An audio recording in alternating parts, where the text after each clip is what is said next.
One thing that's been painfully absent in my retro computer collection is a desktop 46. While I've had a 46 laptop for some time, it just lacks the expandability and flexibility that a desktop machine brings.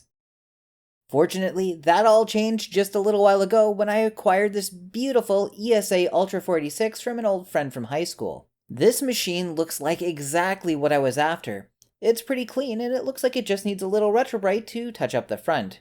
I did notice that the floppy drive isn't able to eject a disk, so we'll have to dig into that and see what's going on. Of course, it's been sitting idle for a little while, so we'll have to see what lies beneath before passing final judgment.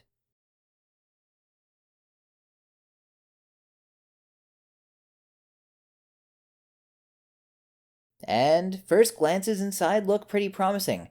Everything seems to be there except for the hard drive. The core of this machine is an Intel 486DX processor clocked at 33 MHz, and it looks like it's equipped with 4 MB of RAM.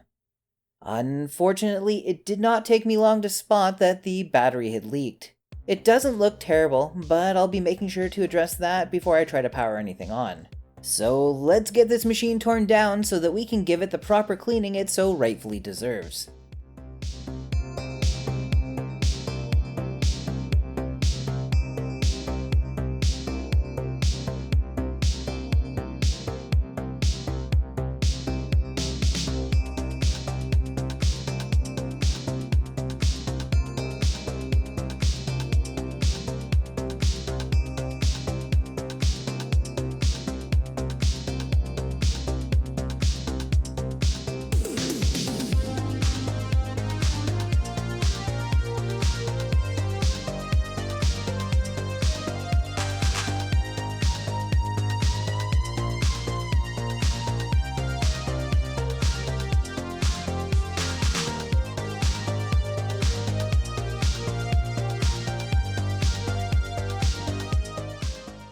And now we can get a closer look at that battery damage.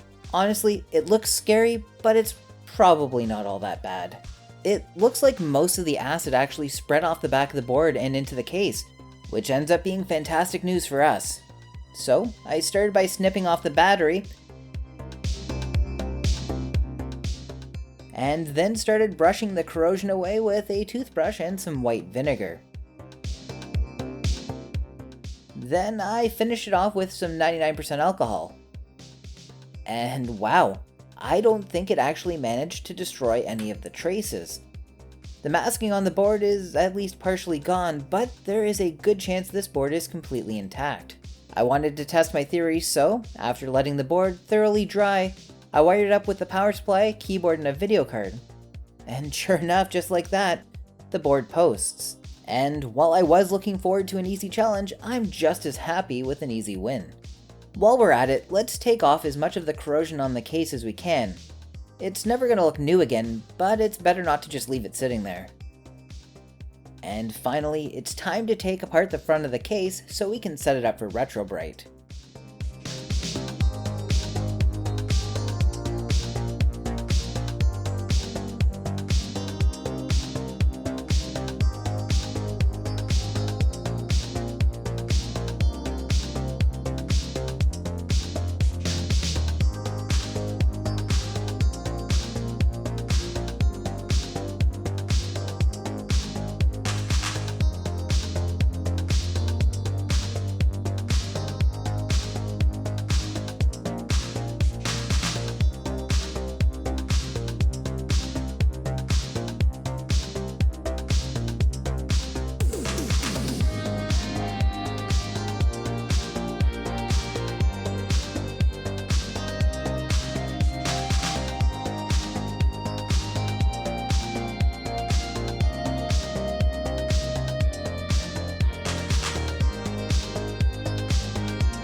And after 12 hours in the box, everything looks nice and uniform again.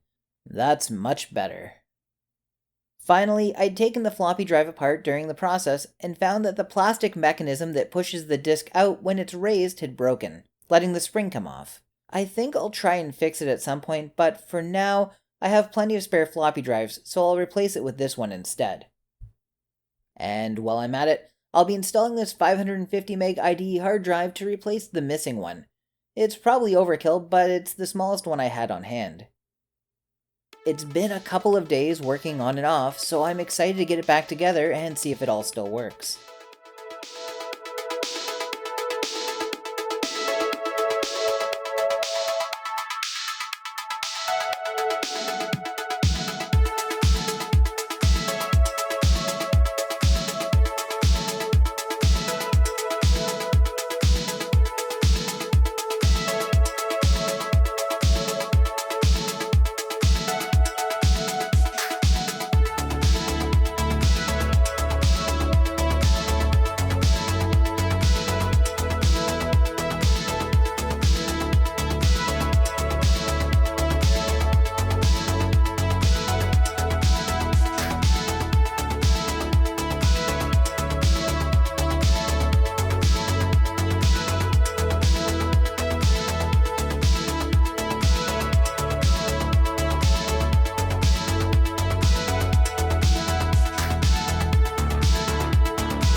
After all that, let's go ahead and beam in the final product.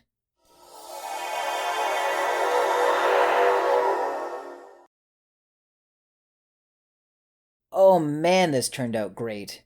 It's exactly what I've been looking for. Now we just need to hope it all works. Moment of truth, time to see where we stand.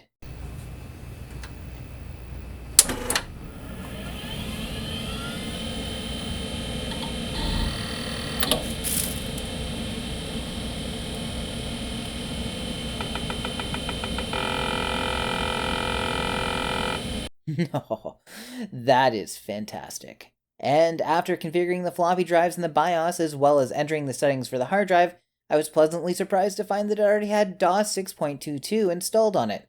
That saves me a few steps. Next, I installed Windows 3.11 for workgroups on it. I like to copy the contents of the floppy drives over to the hard drive and then run setup from there. That helps avoid Windows asking me for the disks every time I install an additional feature or new drivers. And what a hit of nostalgia. There's just something about firing up the first version of Windows I ever used in school. It's come a long way from here, but I still love the classics. Now, I made sure to clean off anything on the drive that looked like personal files, but the previous owner of the hard drive did leave some games behind, and I decided to poke around. Thinking Games is a combination of different puzzle games that have pretty decent digitized voice sound effects on startup.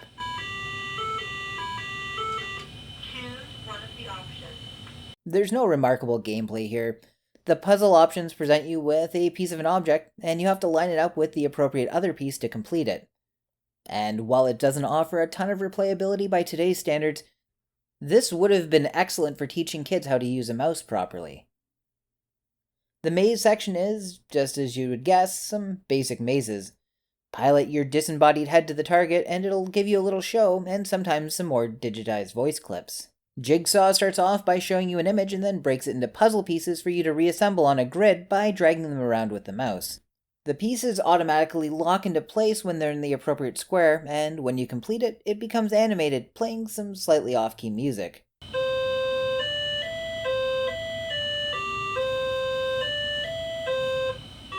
The Pac-Man clone Eat It runs just a little too fast on this machine to be fun. Luckily, we can press the turbo button and drop the speed considerably, letting games targeted at slower CPUs become enjoyable once again. As Pac-Man clones go, this one's okay, although I find the ghost movements to be a little more random, and it forgoes the death animation, which is a bit of a bummer. The original owner actually created a batch file that displays a list of games with numbers, and then separate batch files for each of those games to get them started. Most of them are just card games, but it's a neat feature to have. Of course, I didn't put this together not to install my own games. Wolfenstein 3D was my first experience with first-person shooters, running on a 386-era IBM PS2. And the game feels just the way I remember it here. Doom, on the other hand, wasn't something I had access to back then. And the load times here remind me that this is real hardware, no sped-up emulation. And while the machine isn't quite fast enough to keep up with it with maxed-out details, shrinking the screen and turning the details down to low made it perfectly playable. And when it came time for a Star Trek game, Star Trek 25th Anniversary Edition on floppy is where I turned. Unfortunately, my copy has begun to show its age as Disc 2 is no longer usable. Luckily, everything is backed up online and I was able to find a replacement image for the disc.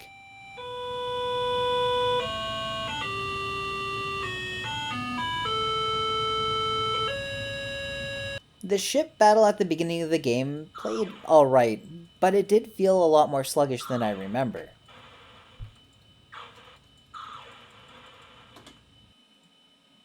But once we get to the main game, which is essentially a point-and-click adventure, everything ran flawlessly.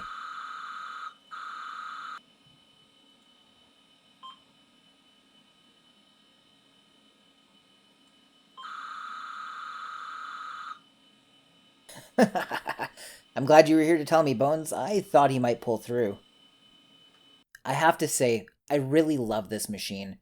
It cleaned up beautifully, and I'm looking forward to all the old games and software it's going to be able to run for me. Of course, this isn't its final form. Half the reason I wanted a desktop was the ability to add and upgrade.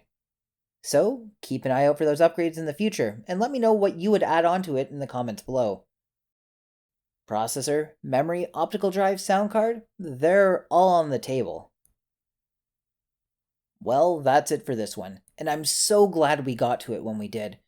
Who knows how much longer it would have taken for that battery acid to render this machine inoperable. Thanks to all my awesome Patreon supporters who help make videos like this one possible, and I'll see you again soon.